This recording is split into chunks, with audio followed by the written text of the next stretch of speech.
guys, welcome back to our channel, and today we are here at Changan Auto, Manila Bay. We have here the 2024 Changan X7 Plus.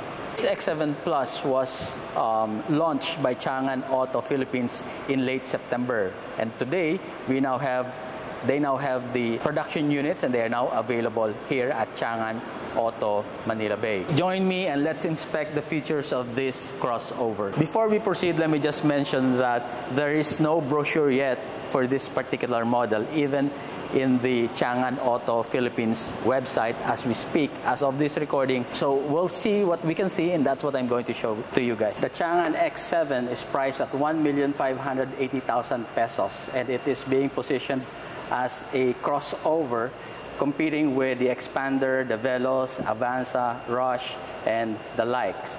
Currently, they are giving 50,000 pesos cash discount, so that's 1,530,000 pesos. Is it worth your money? Let's find out. So here in front, you have the Changan logo, and it has a huge grille that extends all the way up here to the headlight. There's a camera here. It actually has a 360 camera. I'll show you the rest of the camera later. You have a big housing for the fog light, and the way I look at the bulb, it looks like it's an LED. And as you can also notice, there is a red accent here below the fog light. This one, the design here, this is not really chrome. It's shiny but not really chrome. To me, it looks like titanium gray and some gloss black. Overall, I think it looks good. Let's take a closer look at the headlight. The design is very slim and it looks very sharp. And as you can see here, there's an LED DRL and 3 LED bulbs. And then down here at the fog lamps, I can only tell that there is a projector housing, but I can't tell what kind of bulb is inside. I'm just guessing, since the headlights have LED, I'm guessing it's also an LED, and it looks like it's an all LED affair right here in front. Now for the wheels, we have here a two-tone alloy mags, and the tires is Chow Yang with a size of 225, 55, 19. Yes, these are 19. Pogi. And as you can see through the mags, it has rotor disc brakes. And the same goes here at the back, also disc brakes. The side profile has that red lining on the running board that matches the red lining in the front bumper. That adds to the more sporty look of this X7 Plus. The side mirrors have integrated turn signals. Here's the camera and here's the rear camera.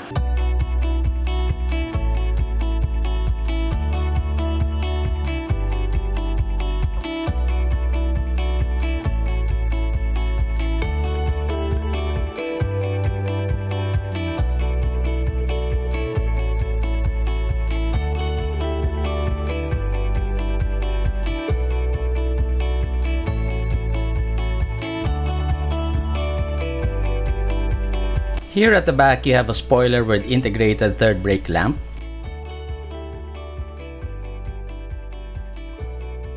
There is a strip of LED across the entire width of the body, connecting the two tail lamps.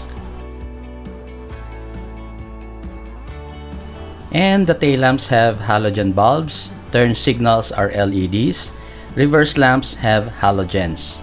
Here at the rear bumper, you can see dual exhaust tailpipes, but they are not actually tailpipes. Aesthetics lang siya. Real tailpipes are here.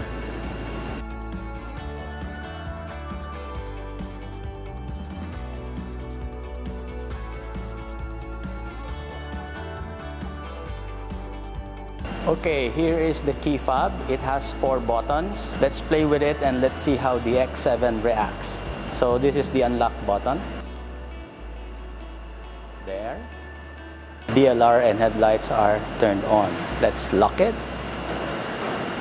Now it's locked. Okay, for this button, this is to unlock the tailgate. Alright, you need to press twice successively.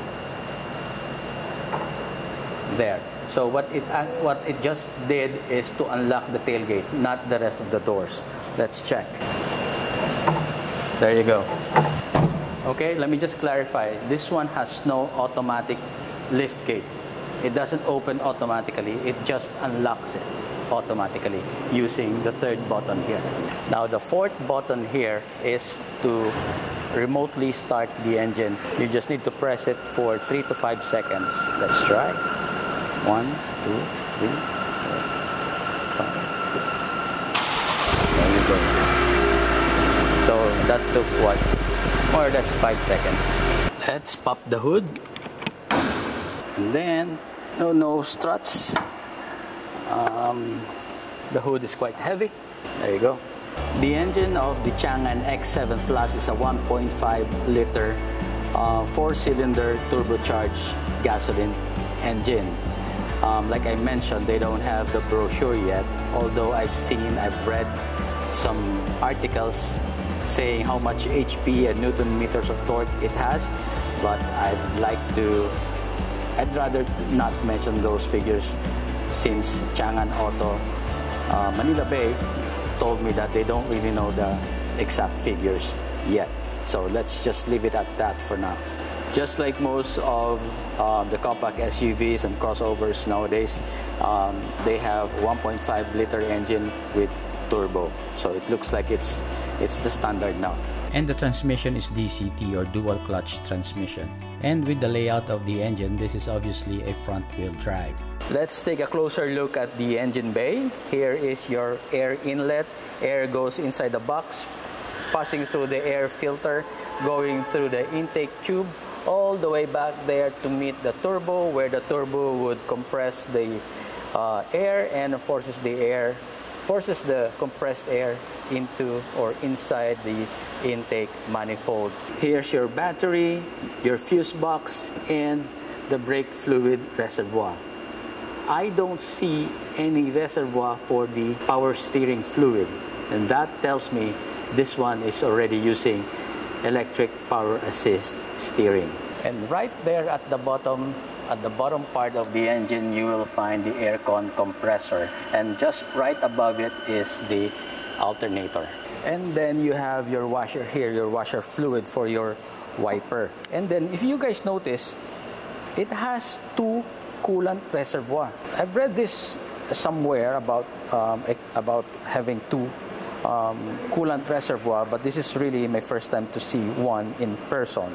The way I understand it is that this one is being used to cool down the engine oil, and the EGR system.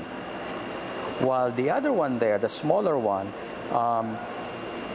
the way I look at it, tracing the tubes, it goes to the front where the intercooler is. So I would think that one is being used to cool down the intercooler. And it basically tells me it's a water-cooled intercooler. So aside from the intercooler, probably this is also being shared by the transmission, instead of the usual single reservoir being shared by all parts of the engine and the other components of the engine to keep temperatures down. With this design, it looks to me, and probably it is more efficient. Any technical viewers out there, any guys out there who knows better, please comment down below, and I would like to be educated. So the door handle has this small button here. So yung function nito actually, once you have your key with you and you are detected by the system, you need to press this to open it. Okay? Unlike other cars na once you grab the handle, automatically the door will unlock. This one, it won't until you press this button. Yeah. Okay? So when you close it, you have to press this again to lock the doors. There, it's locked. Now if you try to open it, it won't open. Alright? So it's either you use the key fob to press the unlock button, or you use this one. Okay, enough of the exterior, let's get inside. Wow. And you will be greeted with this all black interior with some beige accent. So this is soft touch material. This is fabric. The beige lining is fabric, and then you have a plastic piano black material, and then plastic. The door handle is quite short compared to the other cars that I've seen. Not that I'm saying that it has to be longer. And behind it is some kind of a design that I like. It looks like it's scratch proof from your nails. And over here for your power window controls, the black piano finish continues from here all the way here. The power window buttons are soft to the touch, and all 4 windows have auto open and auto close function. Look at that.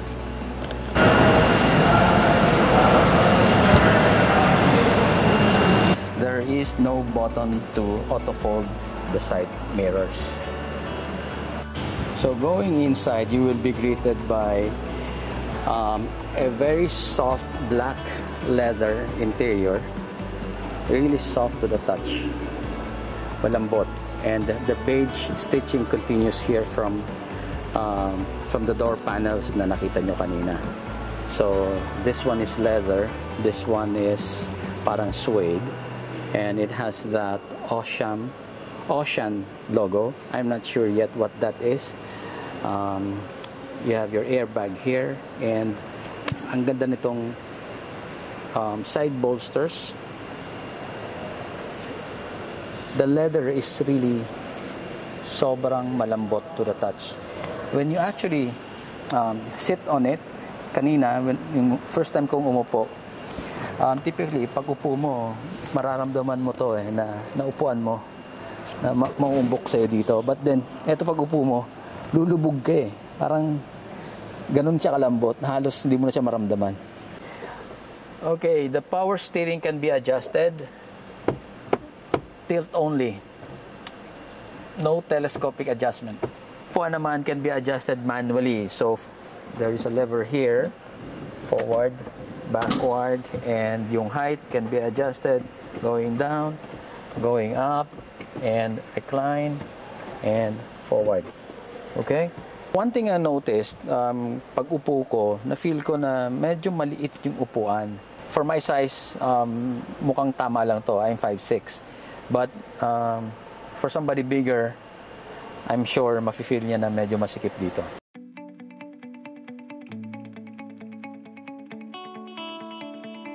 Here's the control for adjusting the side mirrors. Then you have other buttons here that indicate traction control, hill descent control, and adaptive cruise control. And then up here, the instrument cluster is all digital display. And then of course you have your indoor lamps here and lagayan ng eyeglasses or sunglasses. And then this one looks like the control for the sunroof. Let's say, oops, it won't open. Baka kailangan umaandar yung engine. Let's try.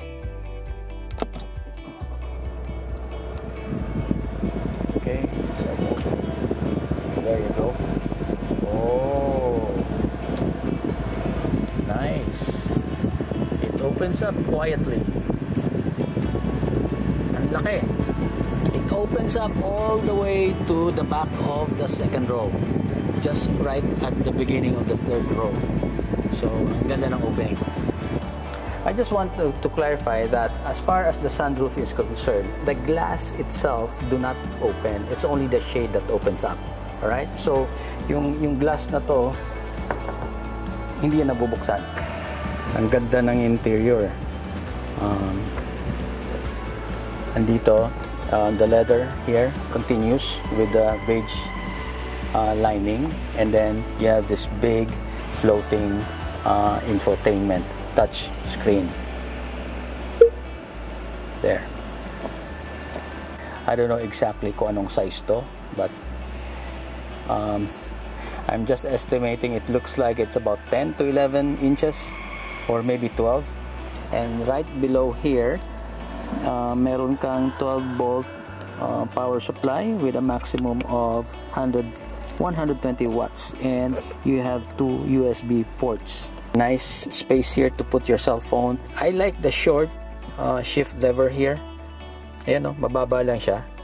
And andito na yung start button mo, and then you have your electronic parking brake and your auto hold. The buttons are all soft to the touch. Ganda. Okay, and you have two small cup holders here, and you also have a small console box here, center console box, and there. It looks solid. It feels solid. I like the proportions of the measurement here. Like, ayan, I can comfortably sit my elbow here and then hold the shift lever. Ganda. Let's try.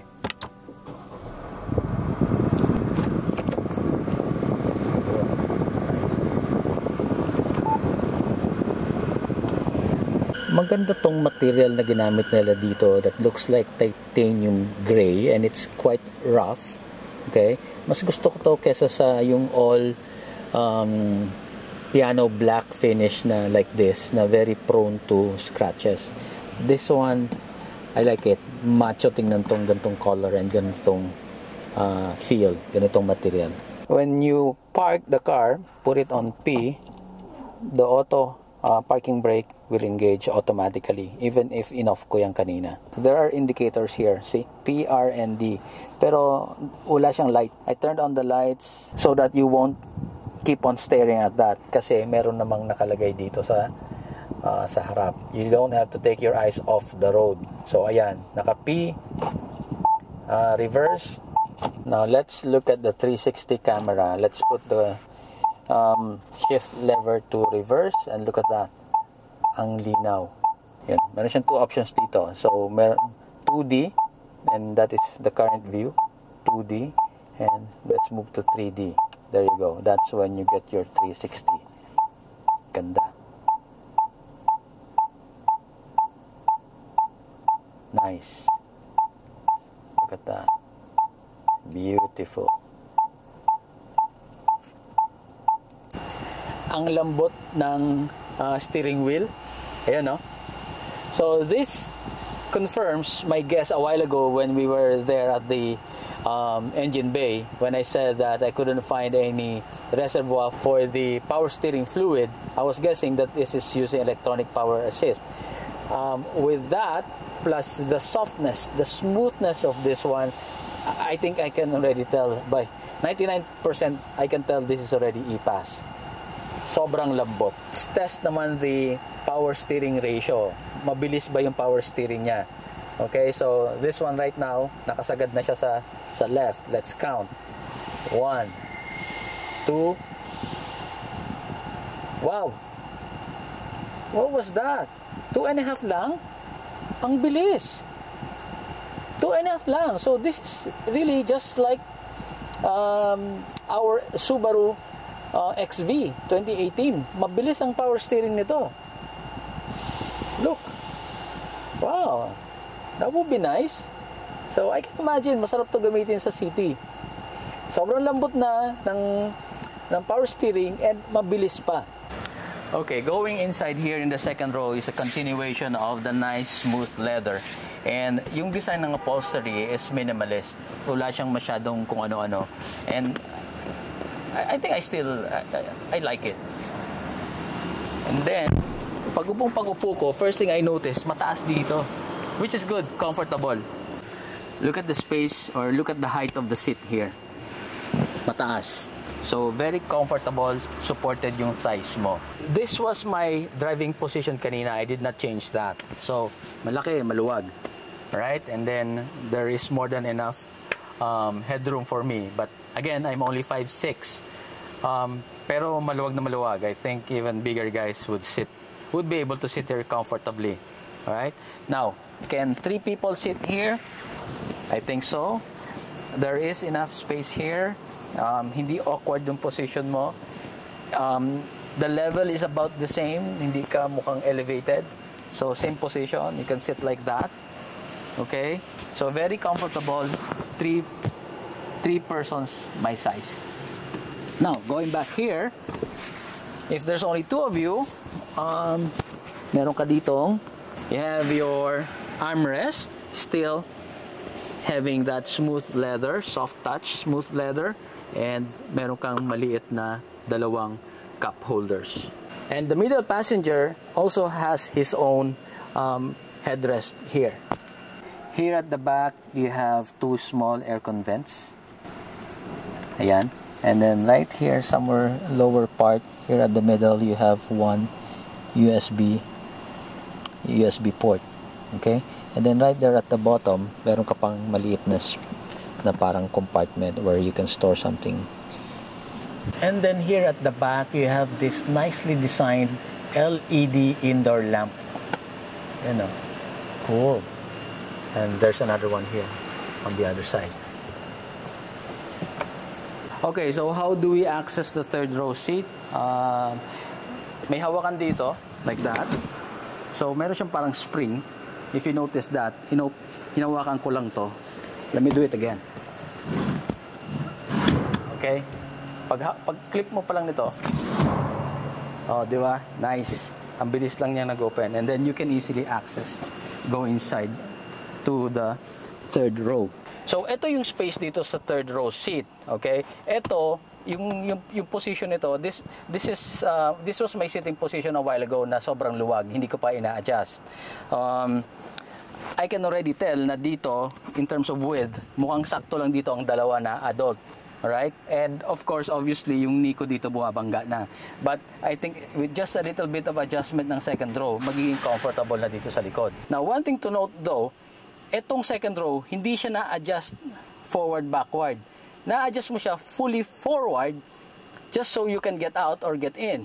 Pero to say, really adjust it para you get more space, no. Kasi when you move it, when you try to adjust it, there's no like parang progressive na 1, 2, 3 na dun siya titigil. No. Dire-diretso siya mag-fully open doon and mag-slide lang siya. So, there are only two positions. Fully all the way to the front and all the way to the back. So, ito na yung pinakang position niya sa back. So, the only way for you to get more knee room here is to adjust etong sandalan, make it more upright. Pero kapag ni-recline to ng passenger sa unahan, medyo masikip na dito sa'yo. You have your cup holder here and another mga lalagyan ng kung ano-ano. Alright? And there is no more extra indoor lamp here in the third row. Another thing I noticed is there is no aircon vent for the third row passengers. Wala na dyan sa roof and even on the side.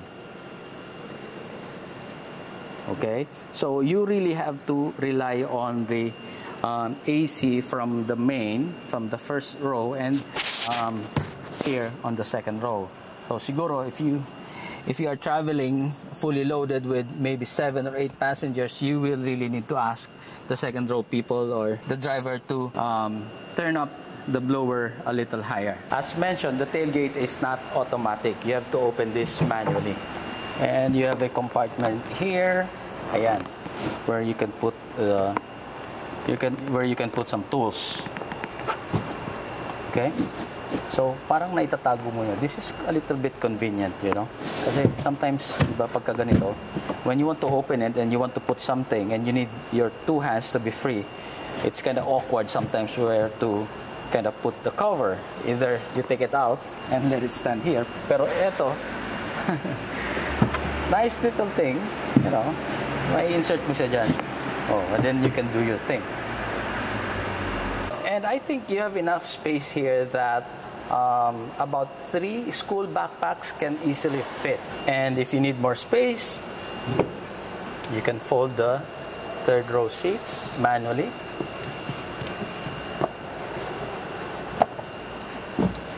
There you go. And if you need even more space, you can fold this down like that. Fold this down like that.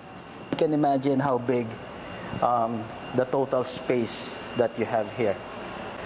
One thing I noticed naman dito sa ilalim niya sa may sa door sa tailgate is that meron siyang ganito, parang may nakaabang. So probably in China there is another variant or another version of this car that has an automatic tailgate, where this is probably where the button is. But for now, here in the Philippines, this is the only variant that they have, the X7 Plus. Okay, after seeing all the features, at 1,530,000 Philippine peso, do you think it's worth your money?